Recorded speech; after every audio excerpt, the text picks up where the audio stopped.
Donc nous sommes venus en cette journée du 1er mai, fête des travailleurs, constater du visu la situation à la mine de Perquois.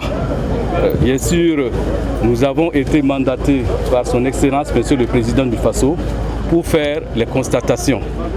Et nous avons d'abord rencontré la direction de la mine qui nous a fait le point de la situation. Et par la suite, nous avons exigé à rencontrer les représentants des travailleurs à huis clos pour qu'eux aussi ils nous donnent la version des faits. Et bien sûr, nous venons de terminer tout à l'heure la rencontre avec les familles. Et bien sûr, après avoir visité les installations au niveau de la mine. Et ce que nous pouvons dire, c'est que ce qui s'est passé, c'est le résultat d'une certaine irresponsabilité des responsables de la mine, parce qu'il y a un certain nombre d'actions qui ont été entreprises quelques jours avant l'incident, notamment des dynamitages sur la mine à ciel ouvert qui a fragilisé la galerie et qui a favorisé donc cette inondation. Donc ça, c'est ce qu'on peut dire dans un premier temps. Et bien sûr, ça reste à être confirmé, bien entendu, donc par les résultats de l'enquête.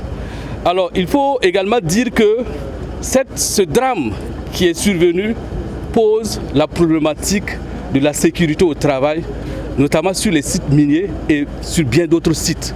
Et ça interpelle le gouvernement quant aux mesures à prendre pour renforcer les contrôles en matière de sécurité au travail et de prévention des risques professionnels.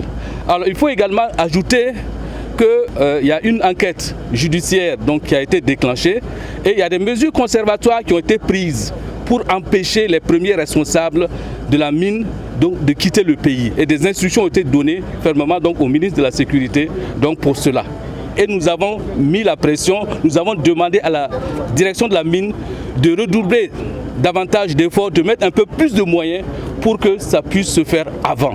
Alors, et je voudrais donc profiter, exprimer encore une fois de plus aux familles toute notre compassion, tous nos encouragements. Nous savons que ce sont des moments difficiles, mais le gouvernement reste engagé donc, pour qu'on puisse trouver une issue heureuse à cette situation. Il faut dire que les responsables de la mine nous ont assuré qu'il y a des possibilités, mais nous n'en savons rien.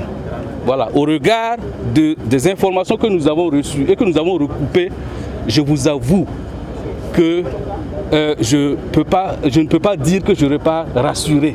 Je suis peut-être même inquiet donc, quant à la situation de ces travailleurs. Mais bien sûr, j'espère que donc, on pourra les retrouver vivants.